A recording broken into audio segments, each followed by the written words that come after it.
menunjukkan kebencian atau rasa benci kepada orang lain berdasarkan diskriminasi ras dan etnis. Yaitu pidana kenaannya kepada terdakwa dengan pidana penjara selama 2 tahun. Ini sejak bulan Mei tahun 2016 di Istana Negara, di dalam lingkungan istana sudah tidak ada lagi tentara aktif. Karena nggak ada, karena mereka sekarang diisi oleh Teten Mas Duki, Budi Suprianto, Budiman Sujatmiko, Waluyo Jati, Nezar Patria, dan sederet kader-kader PKI yang mereka menjadikan istana tempat rapat rutin mereka tiap hari kerja di atas jam 8 malam ke atas. Keren ya? Jadi Istana Negara sekarang jadi sarangnya PKI sejak bulan Mei 2016.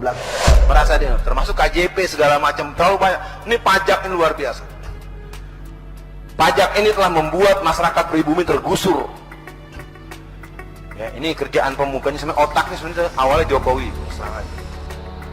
Jokowi itu benih-benih sepihaknya masih ada. Itu watak PKI yang suka aksi sepihak. Mau bukti? Libur 1 Juni. 1 Juni itu adalah Pancasilanya PKI. Sekarang kan 1 Juni libur nasional kan? Kapan dibahasnya? Dibahas dengan siapa? Nggak boleh dong, negara ini bukan negara palao.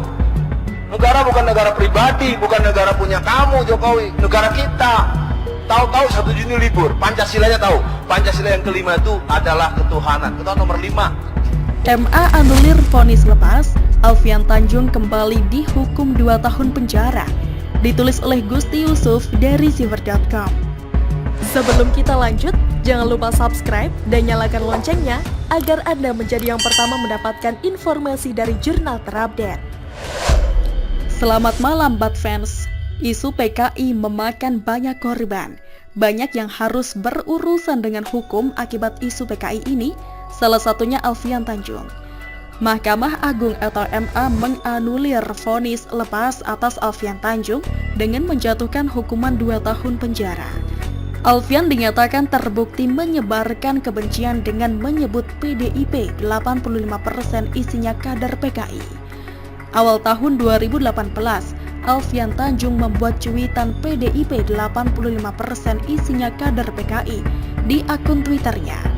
Merasa difitnah, akhirnya PDIP melaporkan kasus itu ke ranah hukum.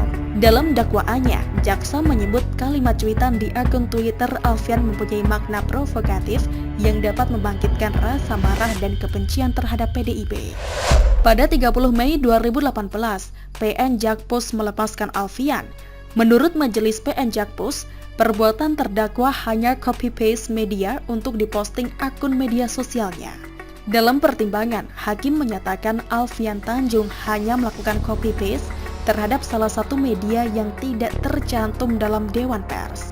Majelis Hakim di Pengadilan Negeri Jakarta Pusat pada Rabu 30 Mei 2018 memvonis bebas terdakwa kasus ujaran kebencian Alfian Tanjung.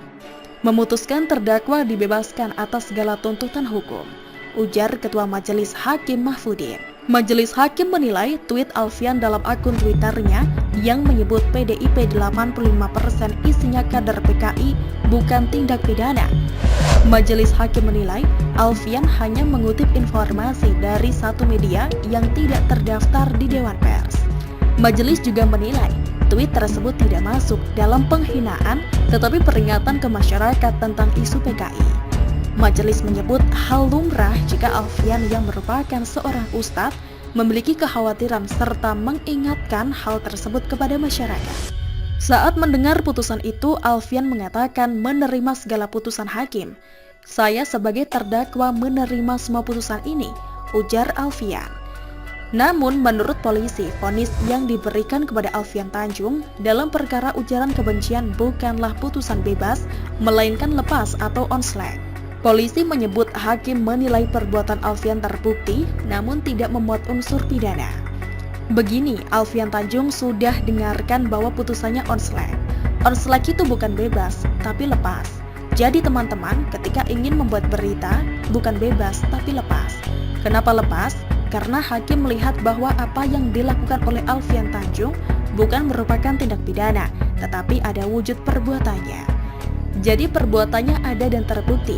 Tetapi menurut pertimbangan hakim bahwa itu bukan merupakan tindak pidana sehingga putusannya lepas atau onslek. Kata Dirkrimsus Polda Metro Jaya Kombes Adi Derian di Mapolda Metro Jaya, Jalan Jenderal Sudirman, Jakarta. Selain itu, Adi menegaskan proses penyidikan kasus Alfian Tanjung telah melalui prosedur yang jelas. Semua tahapan menurut dia telah dilalui dengan baik. Pada prinsipnya kami sudah melakukan proses penyidikan itu yang didasari laporan masyarakat, kemudian melakukan pemeriksaan, pengambilan keterangan melalui mekanisme tahapan dari penyelidikan sampai penyidikan, tutur dia.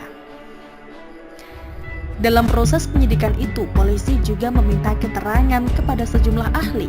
Menurut Adi, ahli menyatakan ada unsur pidana dalam cuitan Alfian. Dan teman-teman dalam melakukan penyidikan, kesimpulannya dibantu oleh keterangan para saksi, yang mana saksi yang kita dapat keterangannya menyatakan bahwa wujud perbuatan melawan hukumnya tampak dan ada. Itu juga menjadi kekuatan kita memberikan satu kepastian terhadap proses penyidikan yang dilakukan. Sambungnya, tidak terima Alfian divonis lepas, jaksa mengajukan kasasi. Gayung bersambut, MA mengabulkan permohonan tersebut. Kabul, demikian lansir website MA Kamis. Perkara nomor 1940K-PID-SUS-2018 itu diadili oleh Ketua Majelis Sri Mur Wahyuni dengan anggota MD Pasaribu dan Edi Armi. Keputusan itu diketok pada 12 November 2018, menyatakan terdakwa Dr. Andes Alfian MPD alias Alfian Tanjung telah terbukti secara sah dan meyakinkan bersalah melakukan tindak pidana dengan sengaja dan tanpa hak menyebarkan informasi yang ditunjukkan untuk menimbulkan rasa kebencian atau permusuhan individu dan atau kelompok masyarakat tertentu berdasarkan atas suku, agama, ras, dan antar golongan. Menjatuhkan pidana kepada terdakwa oleh karena itu dengan pidana penjara selama 2 tahun dan pidana denda 100 juta rupiah. Dengan ketentuan apabila denda tersebut tidak dibayar, maka diganti pidana kurungan selama 1 bulan, ujar majelis. Dengan vonis di atas, maka total hukuman yang harus dijalani Alfian yaitu selama 4 tahun penjara dari 2 kasus. Vonis pertama terkait dengan pidatonya di Masjid Mujahidin Surabaya. Dalam ceramahnya itu, ia menyebut Teten Mas Duki sebagai antek PKI. Alfian menyebut Teten sebagai komunis. Bahkan, pihak Istana Kepresidenan juga dituding kerap menggelar rapat soal PKI setiap pukul 20 waktu Indonesia Barat sejak Mei 2016. Bagaimana menurut Anda? Silahkan menulis komentar di kolom komentar.